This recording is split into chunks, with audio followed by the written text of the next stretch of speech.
안녕하세요. 오란버페처럼 매일 신문을 박전무와 함께 읽으면서 투자의 고수가 됩시다. 웜의 신밥 오늘 3월 26일 화요일 순서입니다. 어제 월급날 얘기를 해서 그런지 월급은 자꾸 통장을 스쳐갑니다. 정신 차려야겠어요. 통장이네요. 텅 비어 있다는 뜻이네요.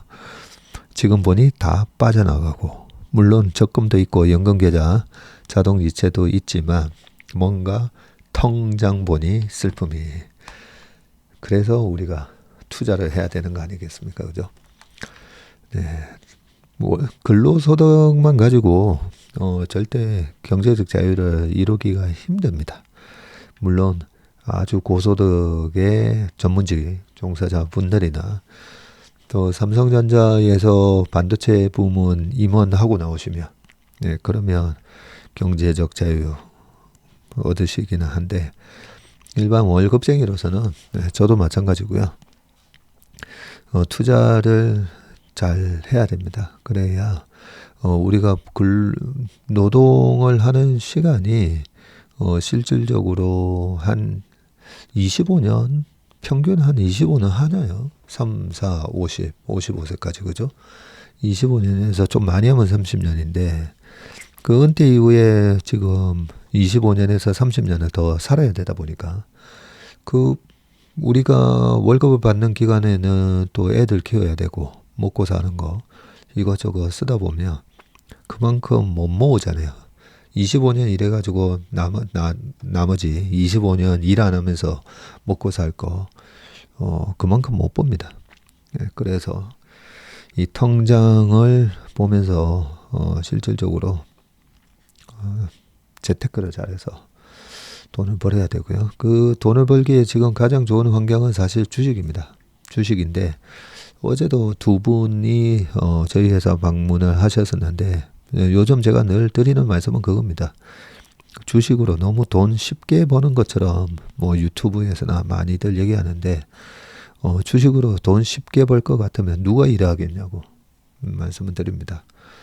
분명히 주식으로 뭐 돈을 버는 것도 굉장히 힘든 일이고요. 그리고 주식으로 내가 어느 정도 돈을 벌어야 되는가 목표는 일단 시장부터 이기는 매매를 할 줄 알아야 된다. 뭐 이런 얘기를 우리 인턴 여러분들이나 많이 제가 말씀을 드립니다. 그래서 시장 앞에서는 되게 겸손하게 투자를 해야 되고요. 이 거대한 이 주식시장 종합예술이지 않습니까? 이 종합예술적인 이 주식시장에서 돈을 버는 거 그걸 쉽지는 않은데 최근에 상장사 회장님 한 분 왔다 가시고 또 한 달 전에도 상장사에서 오셔가지고 그 대표이사님까지 면담을 했었는데 그 사업을 상장사까지 그 사업적으로 성공하신 분이잖아요. 확실히 이 파운더 분들은 상장사까지 성공하신 파운더 분들은 주식도 어떻게 해야 되는지 감각이 있으십니다. 어떻게 그 감각이 있냐면요. 보통은 우리가 지금 뭐 삼성전자 오늘 8만 원도 살짝 뚫긴 했었지만 비즈니스가 잘 될 때 어떻게 해야 되죠? 비즈니스가 내가 가게를 한 3군데 열었어요. 그런데 강남역에 있는 가게 되게 잘 되고 홍대 앞에 있는 가게 잘 되고 또 어디 가게를 하나 열었더니 거기는 손님이 없어요. 나중에 보니까 구조적인 문제도 있는 것 같고 여러 가지. 그러면 잘 되는 가게의 매장을 조금씩이라도 좀 늘리든가 그 잘 되는 가게 주변에 뭐 하나 더 하든지 뭐 이런 식으로 할 수가 있는데 우리가 주식 투자를 할 때 보면 완전히 거꾸로 하거든요. 장사가 잘 되는 가게 낼름 한 3개월 만에 5개월 만에 딱 잘 된다 싶으면 낼름 팔아먹고 안 되는 가게의 매장을 늘리고 있죠. 안 되는 가게에 자꾸만 물타기 합니다. 그런 부분이 사업을 해보셨던 분은 정확하게 그 감각을 유지하고 계시다 보니까 그 상장사 파운더 두 분의 그 포트폴리오를 제가 보는데 매매 스타일이 정말 놀랍게도 일치합니다. 한 회장님은 연령이 이제 벌써 80 되셨고, 나 같은 이렇게 노인이 찾아온 것도 처음 아니냐 딱 그러셨는데, 보시면 그 눈빛이나 이런 데서 포스가 참 대단하십니다. 그리고 또 한 분은 이제 70세 분이신데, 그 포트의 특징이 그동안에 매매 내역 보면 잘 되는 주식으로 계속 이렇게 몰아갔어요.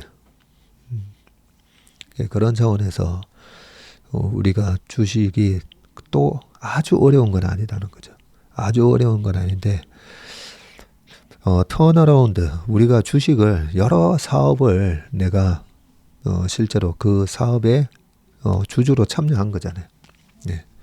그 뭐 친구가 영어 학원 하겠다. 그래? 그 동네에서 영어 학원 하면 잘 될 것 같네. 그러면 나도 그 회사 차리는데 1억이면 나도 한 1,000만 원 태워볼까? 그런 개념하고 사실 똑같은 개념이에요. 주식 투자라는 게. 똑같은 개념이고, 거기서 잘 되는, 이번에 잘 돼서 사세를 좀 확장해야 될 것 같은데, 그러면 거기에다가 또 추가적으로 더 하는 거죠.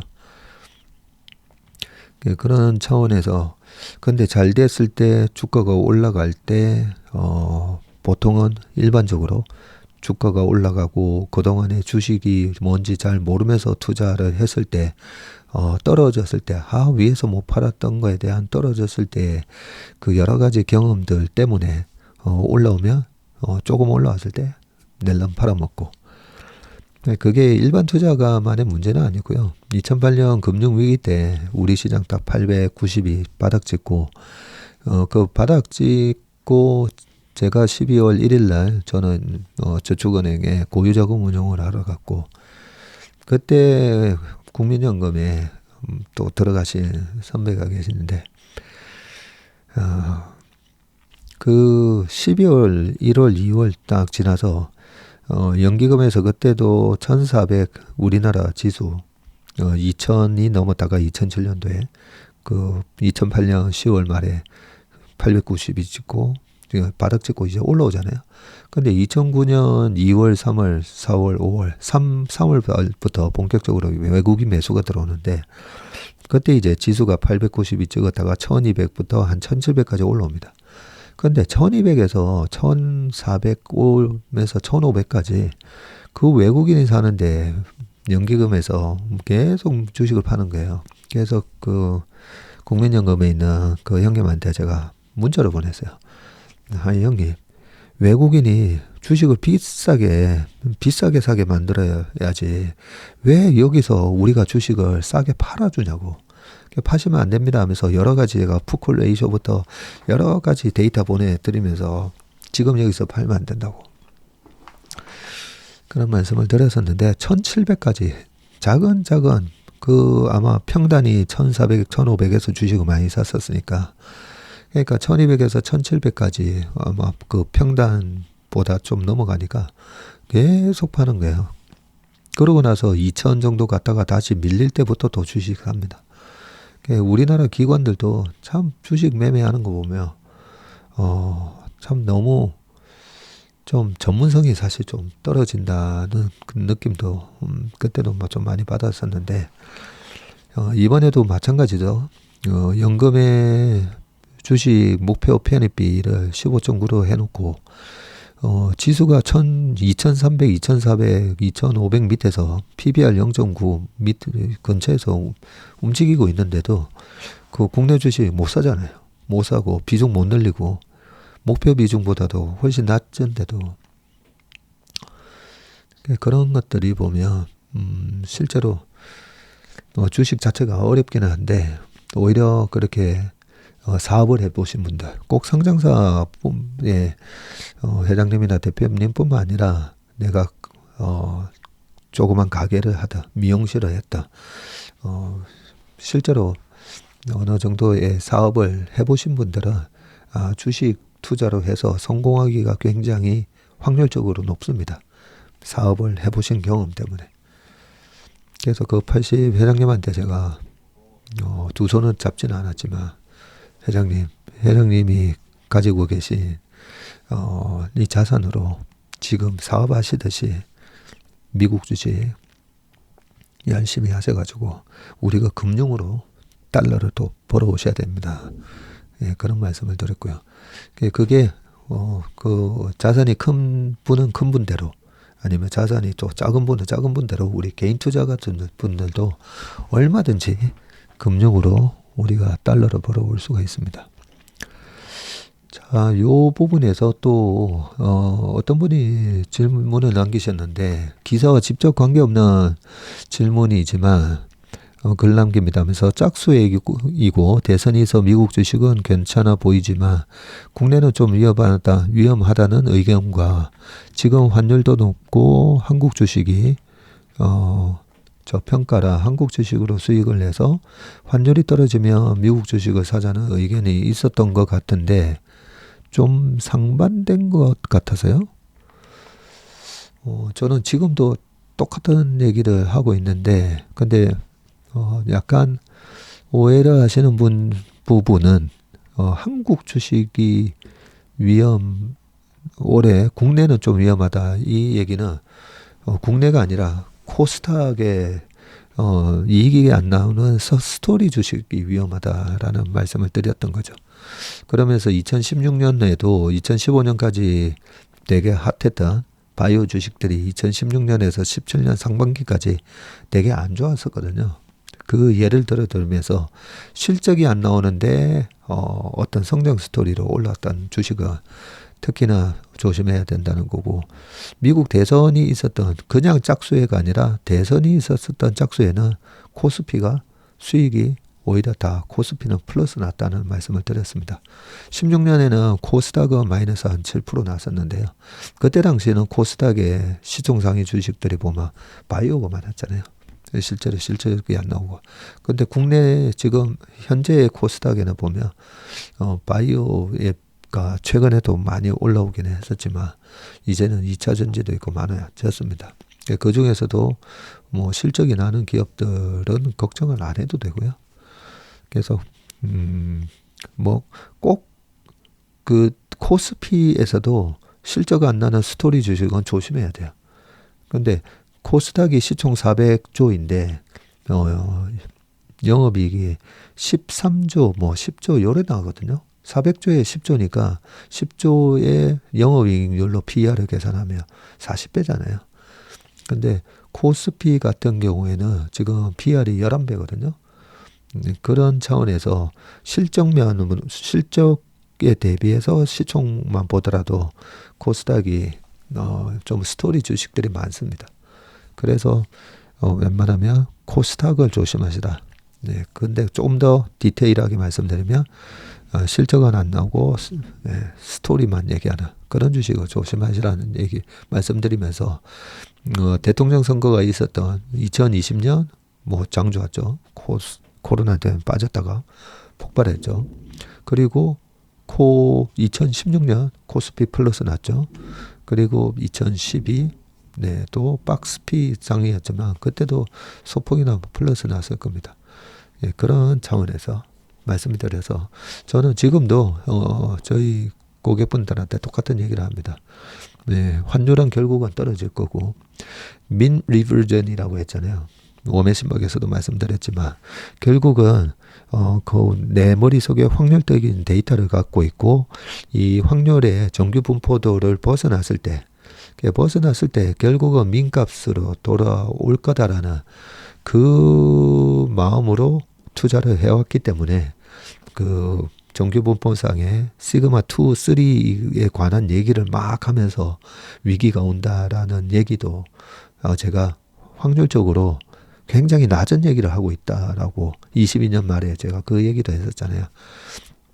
그러면서 미국 시장이 22년도에 마이너스 19.9%가 마이너스 20% 빠졌는데, 그동안에 한 20-30년에 보면 구조적인 위기가 아닌데 마이너스 20% 빠졌는데 그 다음 해도 뭐 경기가 나빠지면서 또 더 빠질 거다라는 얘기는 정규 분포로 보면 굉장히 확률이 낮은 얘기다라는 얘기를 제가 강연이나 방송에서 꽤 많이 했었습니다.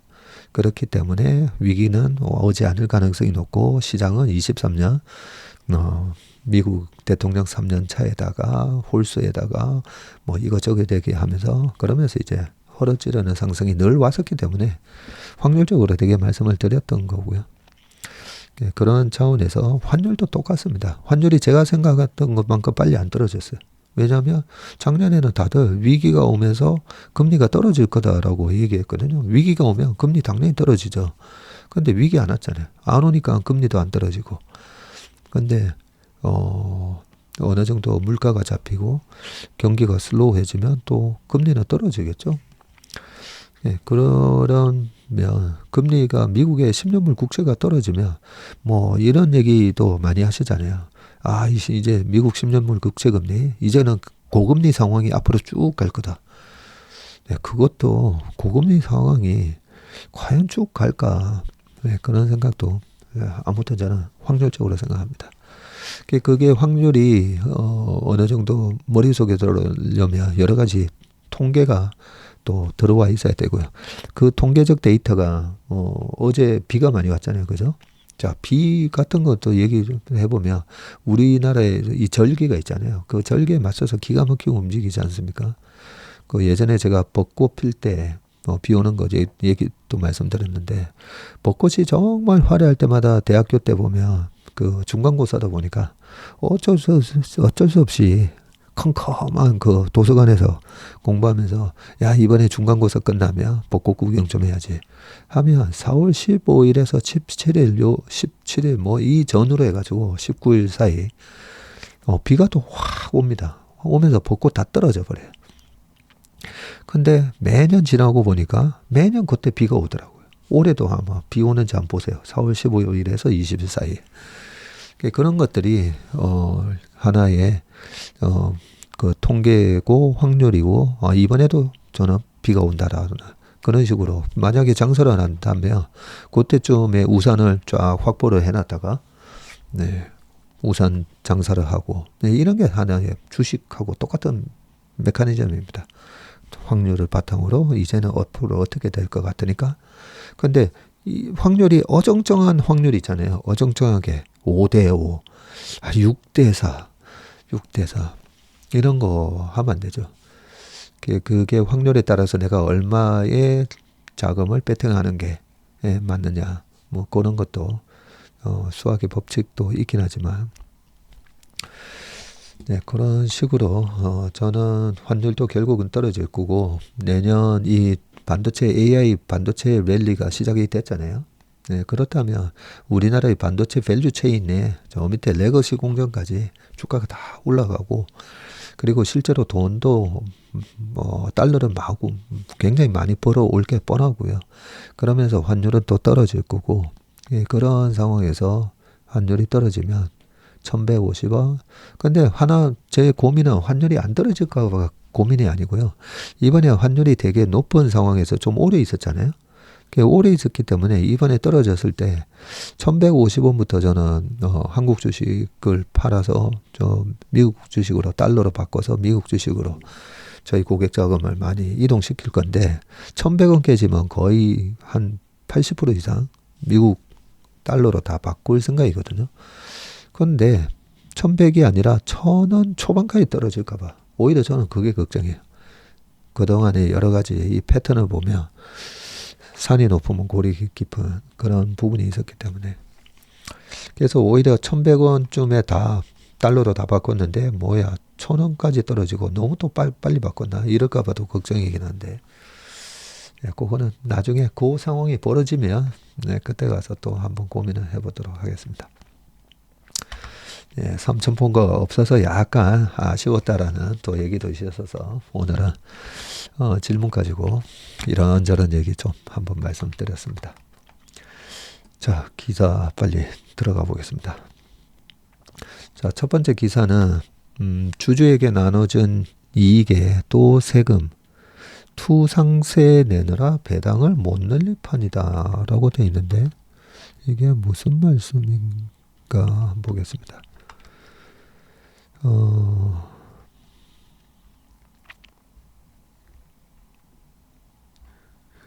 자, 대기업 지주사 A사는 배당을 더 늘려달라는 주주들 목소리에 심경이 복잡하다. 현행법상 대기업 집단에 속한 기업은 모두 투자 상생 협력 촉진 세제, 이걸 줄여서 투상세라고 하네요. 이런 투상세 적용 대상인데 2018년 투상세 산정 과정에서 주주 배당이 제외된 후 갈수록 세금 부담이 커지고 있기 때문이다. 원래 투자, 임금 인상이나 배당에 쓰이는 환류소득, 기업이 근로자 이익을 위해 돌려주는 돈은 모두 투상세의 과세 대상에서 빠졌다네요. 하지만 2018년 이후 배당이 환류소득으로 인정받지 못하면서 대기업이 아무리 배당을 해도 세금이 낮아지지 않는 구조로 바뀌었다. 배당은 환류소득으로 인정 못 받도록 2018년에 바뀌었네요, 다시. 투자나 임금 인상에 쓰이지 않은 대기업의 사내 유보금에 대해서는 투상세를 20% 세율로 내야 된다고 합니다. A사 관계자는 지주사 특성상 설비 투자 규모가 크지 않은데 임금은 실질적으로 늘리는데 한계가 있을 수밖에 없다면서 적극적인 배당 정책을 펼쳐 그동안 벌어들인 이익을 주주에게 환원하고 있는 가운데 투상세 부담만 커지고 있다고 말을 했다. 최근 한국경제인협회는 주주 배당액을 투상세 환류 소득으로 인정해 달라고 기재부에 공식 건의를 했네요. 세부적으로는 모든 주주에 대한 배당 혹은 최대 주주나 특수관계인을 제외한 소액 주주에 대한 배당을 환류 소득으로 인정해 달라는 여러 제안을 전달을 했고요. 또 갈수록 심해지는 저출생 문제를 풀기 위해 배당과 함께 육아휴직자 인건비 지급액을 환류소득에 포함해달라고 요청을 또 했다고 합니다. 한경협 관계자는 중소중견기업은 육아휴직 복귀자 인건비에 대해 세액공제 혜택이 있지만 대기업은 이러한 세제 혜택이 전무하다면서 육아휴직자 인건비를 환류소득 항목으로 인정한다면 대기업 육아휴직이 더 활성화될 것으로 전망된다고 했고요. 이에 기재부 고위관계자는 이제 막 건의가 들어와서 세부적으로 내용을 파악해야 하는 단계라면서 검토 후 7월 세법 개정안에 포함시킬지 결정하겠다고 설명을 했네요. 그러고 보니까 이 7월 세법 개정안, 이 주식이 항상 내가 뭔가 투자했을 때 이정표가 있어야 됩니다.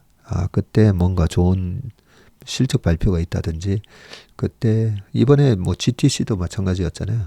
GTC에서 뭔가 또 반도체 관련된 좋은 뉴스가 나오지 않겠는가, 뭐 이런 것처럼. 그리고 바이오도 마찬가지도, 바이오도 그죠. 처음에 1월 달에 있는 모건 스탠리 헬스케어 관련 컨퍼런스도 있고, 5월 달인가, 그리고 또 9월, 11월 뭐 가면 아스코라든지 암화케 뭐 이런 것들. 거기서 우리 기업들이 가서 뭔가 발표를 하고 뭔가 또 라이센싱 아웃에 대한 그런 게 있지 않을까, 이런 기대감. 네. 그래서 이 7월의 세법 개정안에 지금은 어떻게든 밸류업을 하는 세법 개정을 하려고 하는 거니까 여태까지는 어떻게 보면 좋은 이벤트가 앞으로 아직 남아있다라고 볼 수가 있고, 이런 걸 이제 헤지펀드나 그런 데서 이벤트 드리븐 전략이라고 했잖아요. 네, 뭔가 이벤트가 있을 때, MSCI의 편입 이슈가 있을 때, 뭐 그런 것 가지고 막, 굉장히 약간 투기적으로, 공격적으로 하는 투자가를 많이 하는데, 7월 세법 개정안 요거는 상당히 밸류업에 보면 이 주주 가치를 개선시키는 거지 않습니까? 그죠? 기업 가치는 기업의 경영진들과 임직원들이 만들어내는 거고요. 그동안에 주주 가치가 너무 훼손돼 있다 보니까 그 주주 가치를 개선시키는 또 세법 개정이 있는 거니까. 물론 이번에도 에이 뭐야 요런만 했지 또 실질적으로 뭐 별거 없네 이럴 수는 있겠지만 이번에는 세법 개정, 지난번에는 뭐 자율적으로 하라 이런 식이었다면 세법 개정은 확실하게 주주 가치를 개선시킬 수 있는 부분이 아마 있다라고 생각이 듭니다. 재계에서는 정부가 배당 확대를 촉진하기 위해 기업 밸류업 지원 방안을 내놓는 과정에서 투상세도 개편할 것이라는 기대감이 나오고 가뜩이나 이중과세 논란이 불거진 투상세가 투자와 배당까지 가로막는 요인이 됐기 때문이다. 투상세는 이미 기업이 법인세를 납부하고 남은 소득에 추가로 과세한다는 점에서 2015년 세제 도입 단계부터 이중과세 문제가 불거졌다. 그러게요. 이미 기업이 법인세 납부하고 남은 소득에 또 추가로 과세한다는 게 참.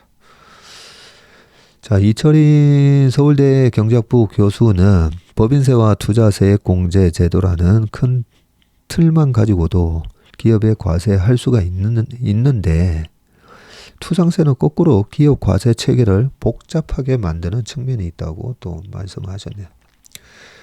이러한 가운데 투상세 부담은 갈수록 커지고 있고 국세청 법인세 통계를 분석한 결과 22년 신고 연도 기준으로 투상세를 낸 법인은 1,580곳, 납부액은 1조 3,300억으로 역대 최고로 기록을 했었네요.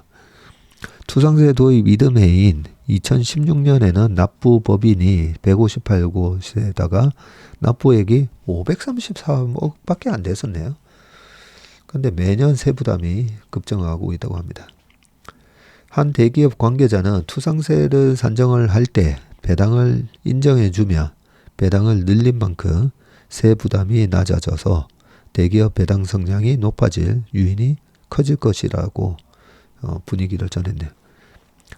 이 교수는 기업들은 투상세를 미래에 좋은 투자 기회가 올 때를 대비해 남겨둔 돈에 세금을 매겨 투자를 조회하는 제도로 느낄 것이라면서 선진국에서는 기업의 이 같은 종류의 세금을 거의 매기지 않는다고 설명을 했습니다. 임동원 한국경제연구원 연구위원도 투상세에서 배당액만큼을 빼주는 세제 개편이 이루어지면 배당 성향이 강해지고 기업 가치가 오르면서 민간 경제에 활력을 불어넣는 데 도움이 될 것이라고 말했다.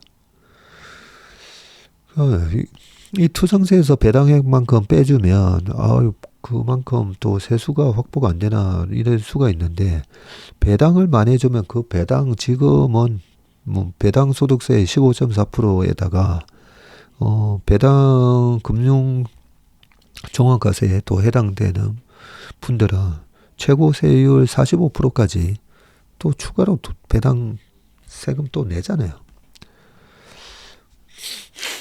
그래서 이 배당을 늘리게 하는 이 인센티브로 투상세에 대한 부분을 좀 개편을 해도 크게 세수가 많이 줄어들 것 같지는 않은데요. 자, 투상세의 기업 투자 촉진 효과 역시 작다는 평가가 나오는데 최근 한국조세재정연구원 분석에 따르면 투상세가 도입된 후 기업 투자가 통계적으로 유의미하게 늘지 않은 것으로 또 조사가 됐고 김빈마로 조세연 연구위원은 투상세는 정부가 임의적으로 설정한 금액을 기준으로 기업 투자를 유인하기 때문에 기업 행태에 상대적으로 큰 왜곡이 발생한다면서 엄밀한 제도 평가를 바탕으로 향후 기업 투자를 유인하는 제도를 설계해야 한다고 분석을 했습니다. 정부는 투상세 개편 검토에 들어간 가운데 만성적인 코리아 디스카운트를 해소하고자 배당 확대, 자사주 소각으로 주주에게 이익을 돌려준 기업에 대해서 법인세를 깎아주는 방향으로 세법 개정안을 준비하고 있다. 주주 환원액 중에서 일정 부분을 세액공제에서 법인세 과표를 낮춰주는 방식이 유력하다. 배당을 늘린 기업 주식을 보유한 주주에게는 현재 15.4%인 배당 소득세도 경감해 준다. 네, 이렇게 되어 있습니다. 자, 시간이 벌써 30분이기 때문에 지금부터는 빨리 좀 가보겠습니다. 자, 중국의 유화책을 펴는 미국 옐런 내달 베이징행이라고 되어 있네요. 미국과 중국이 앞다퉈 서로에 대한 무역 장벽을 높이고 있는 가운데 제닛 옐런 미 재무장관이 다음 달 중국을 전격 방문하네요. 오는 11월 미국 대통령 선거를 앞두고 최대 전략적 도전국인 중국과의 마찰을 최소화하려는 노력의 일환이고요. 중국 베이징에서 열린 중국 발전 포럼 CDF, 어제 우리가 다뤘던 기사에도 나오죠. 자, 이 CDF 참석차 방중한 미국 기업인들이 앞다퉈서 지금 중국에 대한 투자를 약속하는 등 미국 정재계가 유화책을 꺼내드는 모양새다. 미국 정치 전문 매체 폴리티코는 2명의 정부 관리를 인용해서 옐런 장관이 4월 중에 베이징을 방문해서 경제 고위 관료들과 미중 쟁점에 대해 솔직하고 실질적으로 논의할 예정이라고 보도를 했고요. 옐런 장관의 방중이 성사된다면 이는 지난해 7월 베이징을 찾은 이후 9개월 만이다. 9개월? 지난해 7월에 왔었군요. 그는 이번에 중국 경제 분야 실세 관료인 허리펑 국무원 부총리 그리고 람포안 재정부장 등과 회동할 것으로 알려졌네요. 조 바이든 미국 대통령과 시진핑 중국 국가주석이 지난해 11월 샌프란시스코에서 열린 정상회담에서 양국의 인적, 물적 교류를 확대하자고 합의했지만 양국은 여전히 산발적으로 갈등 상황을 표출하고 있죠. 특히 11월 대선에서 리턴 매치를 앞둔 바이든 대통령과 지금 도널드 트럼프 전 대통령이 중국 때리기로 유권자 표심에 구애하는 가운데 중국의 반발과 돌출 행동이 앞으로 미국 대선 판세에 악영향을 미칠 수 있다.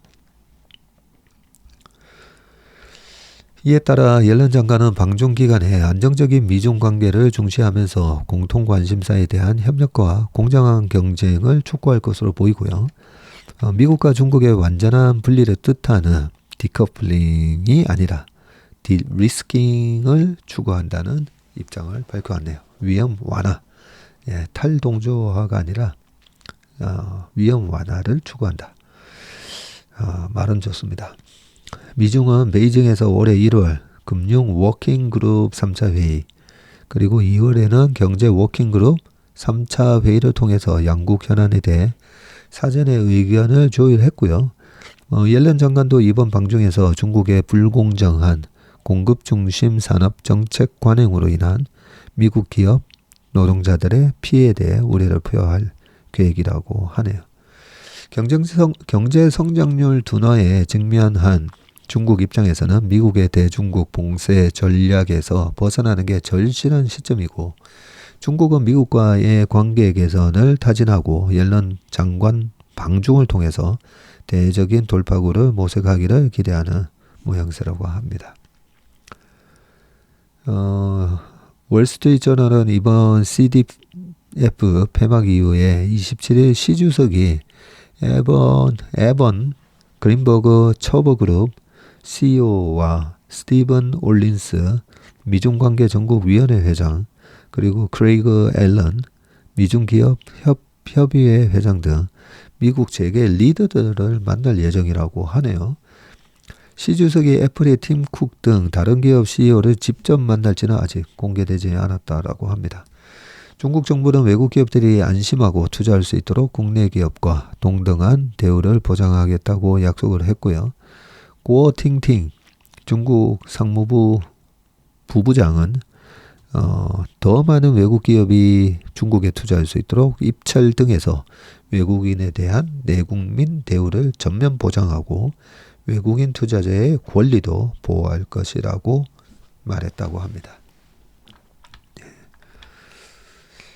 자, 그리고 또 하나 약간 비슷한 기사가 나오는데요. 해리스, 틱톡, 미국에서 금지할 의도가 없다? 카멀라 해리스 미국 부통령이 미국 정부가 인기 동영상 플랫폼 틱톡을 금지하려는 게 아니라 중국 모기업과 분리하려는 것일 뿐이라고 밝혔다. 그러면 그렇죠. 이 틱톡을 금지를 안 하는 거는 아닌데 결국은 중국 기업으로서는 안 된다. 이거 아닙니까? 그죠? 자, 이 해리스 부통령은 우리는 틱톡을 금지할 의도가 없다. 틱톡 소유주에 대한 국가 안보 우려가 있는 것이고 우리는 소유주를 상대해야 한다. 중국을 상대해야 한다는 거죠. 그리고 틱톡이 많은 사용자의 수입 창출원 역할을 하며 사람들이 자유로운 방식으로 정보를 공유할 수 있게 해주는 등 많은 중요한 혜택을 갖고 있다고 덧붙였고요. 앞서 미국 하원은 지난 13일 틱톡의 중국 모 회사인 바이트댄스가 틱톡을 완전히 매각하지 않으며 틱톡을 미국 애플리케이션 마켓에서 퇴출해서 다운로드 할 수 없도록 하는 내용의 법안을 통과시켰습니다. 해리스 부통령은 매각이 이루어지지 않으며 틱톡이 실제 금지될 수 있느냐는 질문에는 우리는 때가 되면 그 문제를 다룰 것이라면서 하지만 당장 우리는 틱톡 소유주와 국가 안보 역량에 대해 우려하고 있다는 원론적인 답변만 내놨네요. 틱톡을 분리해가지고 미국 기업이 가져가든 어떤 서방 기업이 가져가기를 원하는 거잖아요, 그죠? 실제로 이 분리된 틱톡이 누가 가져가는가도 참 중요할 것 같은데요. 그동안 메타가 되게 많이 올랐잖아요. 메타가 주가가 박살났었던 게 22년도에 금리 인상도 있었지만은 요 틱톡 때문에 이 경쟁 구도에서 막강한 경쟁자가 나타났었다는 거였었죠. 거기에 이 틱톡에 대한 여러 가지 이 미국 정부 차원의 제재가 들어오면서 틱톡이 계속 공룡이 되도록 놔주지는 않겠구나. 공룡은 공룡인데 이 티라노사우루스 같은 무서운 공룡이 아니라 채식을 뜯어먹는 공룡으로 바꾸든지 그런 식으로 바꿔줄 거라는 부분인데 오히려 만약에 틱톡을 마이크로소프트가 가져갔다든지 애플이 가져갔다든지 뭐 이렇게 되면 또 다른 문제가 돼요. 그죠? 이 부분은 어떻게 보면 메타 주식을 가지고 계신 분들은 참 잘 봐야 되겠다. 그죠? 자, 그 다음 기사 넘어가 보겠습니다. 엔비디아 AI 가속기 1000대 빼고 노트북 50만 대 맞먹는 연산 능력이라고 돼 있거든요. 뭔가 봤더니 NHN의 AI 데이터 센터 얘기네요. 자, 지난 21일 찾은 광주광역시 북구 오룡동에 소재한 NHN 클라우드의 국가 AI 데이터 센터. 이날 NHN 클라우드는 지난해 10월 개소한 국가 AI 데이터 센터를 외부에 처음으로 공개를 했네요. AI 데이터 센터는 AI 학습과 추론에 필수적인 이 GPU 서버를 제공하는 AI 특화 데이터 센터를 의미하는데 국가 AI 데이터 센터의 핵심 파트인 전산실 2에 들어서니 엔비디아의 최신 AI 가속기 H100과 전작인 A100 등 월등한 컴퓨팅 연산 능력을 보유한 GPU 자원이 집접돼서 가동에 한창이었다고 합니다. 생성형 AI 연산에 필수적인 GPU 여러 대를 하나의 시스템으로 연결해 대규모 데이터 처리 작업을 수행하는 국내 최대 GPU 팜이 이곳에 구축이 됐군요. 팜이 이게 아마 농장할 때 그 팜이겠죠. 김동훈 NHN 클라우드 대표는 광주 국가 AI 데이터 센터를 거점으로 AI 인프라스트럭처 시장에서 영향력을 확대하는 NHN 클라우드 2.0 전략을 발표하면서 NHN 클라우드의 기술적 강점은 강점이 뭔지 나오네요.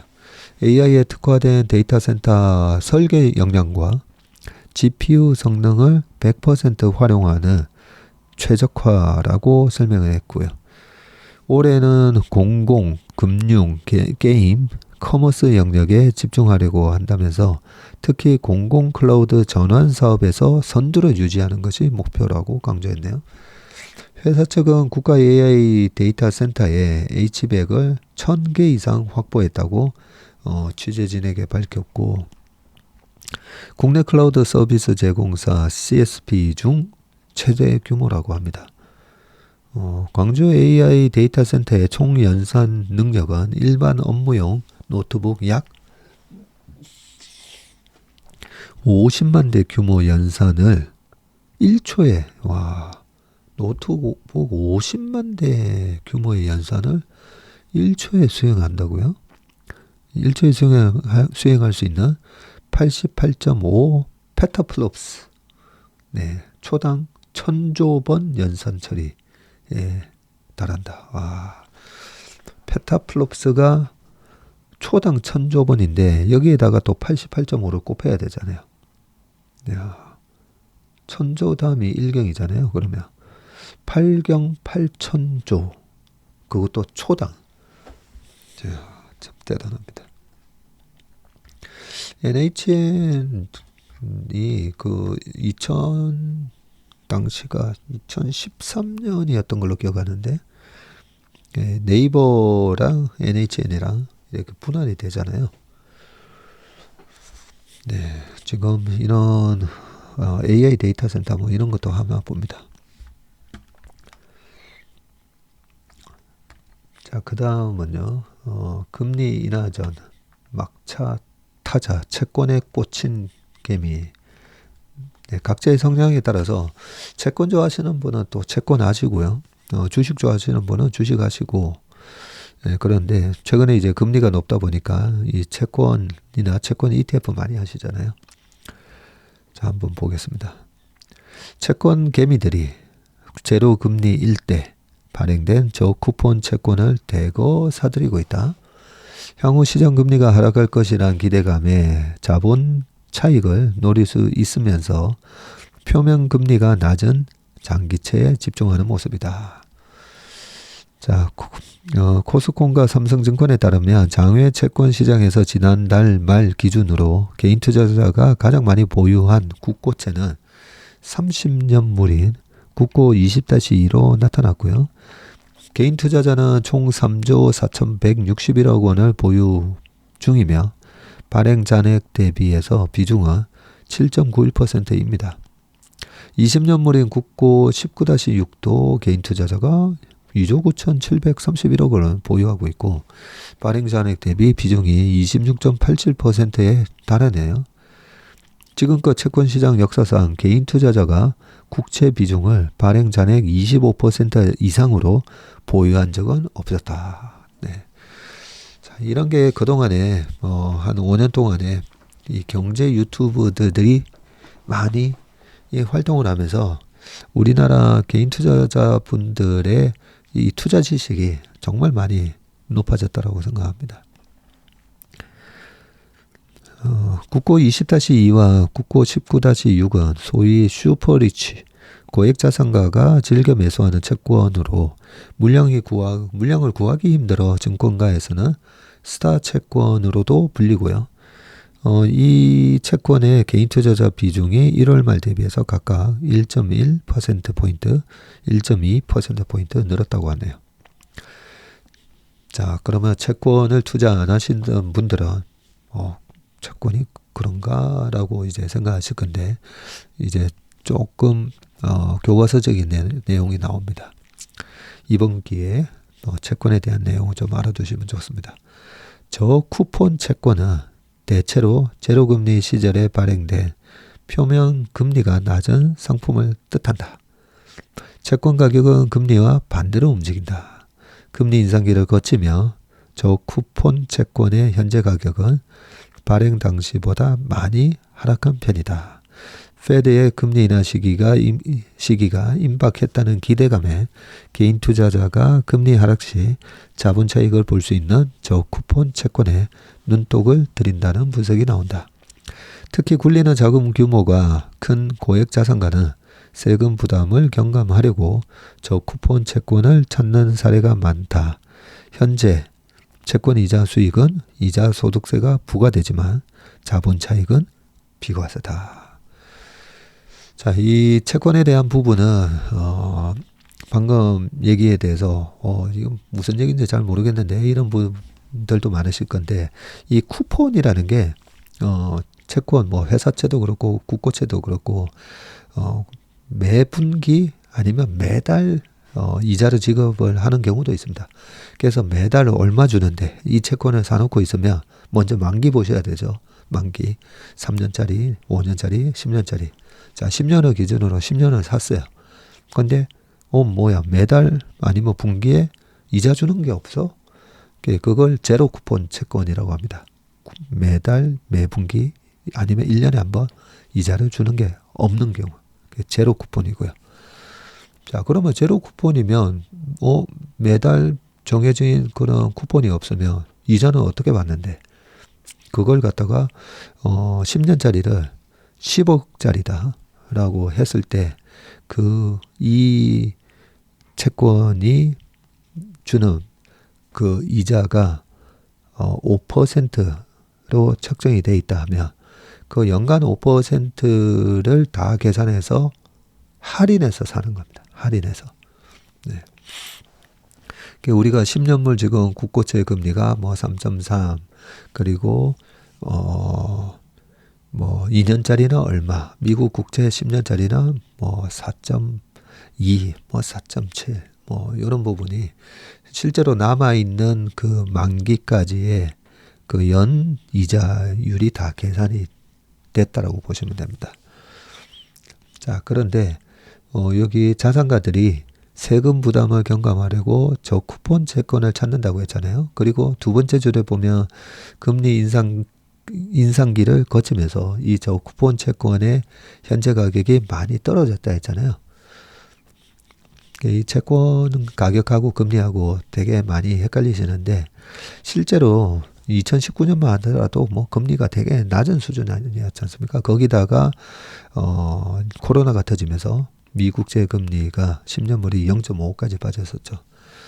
자, 그러면 0.5까지 빠졌을 때는 아니 괜찮아. 세상이 코로나 때문에 저성장 디플레이션으로 가고 그러면 나는 0.5%라도 10년 동안 나는 0.5%라도 받으면 좋아 하고 산 거예요. 샀는데 지금은 금리 한때 5% 찍었잖아요. 그러면 연 5%씩 10년을 받을 수 있는데 내가 잘못 샀네. 0.5% 받는 걸로 잘못 샀네. 그러니까 이 잘못 산 10년 동안 0.5로 받는 이 채권은 잘못 산 거잖아요. 그러니까 금리가 올라가면 당연히 가격이 떨어질 수밖에 없죠. 그냥 간단하게 이쪽 상가에서는 5%씩 나오는데 이쪽은 장사가 안 돼가지고 0.5%밖에 수익이 안 나요. 그 상가의 가격이 떨어져야 될 거 아닙니까? 그죠? 자, 그러면 지금 5%대가 됐는데, 그러면 앞으로 이제 금리가 떨어진대요. 금리가 떨어진다고 하면 이 5%를 10년 동안 받을 수 있다라는 이 권리가 엄청 좋은 거잖아요. 근데, 그래? 앞으로 금리가 떨어져? 그러면, 야, 10년이 아니라 나는 30년 동안 5% 받으면 좋겠는데 하면서, 그렇게 계속 듀레이션이제 내가 투자하는 만기까지의 기간이라고 보시면 돼요. 이 듀레이션이 긴 걸 계속 찾겠죠. 그래서 실제로는 지금은 보면 10년물보다 30년 금리가 오히려 약간 뭐 별 차이 안 날 겁니다. 그런 개념으로 보시면 되고 또 제일 마지막에 이 세금 얘기가 나오잖아요. 실제로 쿠폰을 받게 되면 그 쿠폰은 이자 소득세 내야 되고 금융소득 종합과세에 또 포함이 돼요. 포함이 되다 보니까 최고 세율 49.5% 내야 됩니다. 근데 채권도 주식처럼 매매 차익은 세금을 안 내거든요. 그러다 보니까 나 쿠폰 그거 뭐 매달 매분기 그거 이자 안 줘도 돼. 그러니까 나는 거의 저쿠폰 아니면 제로쿠폰 채권을 사고 싶어.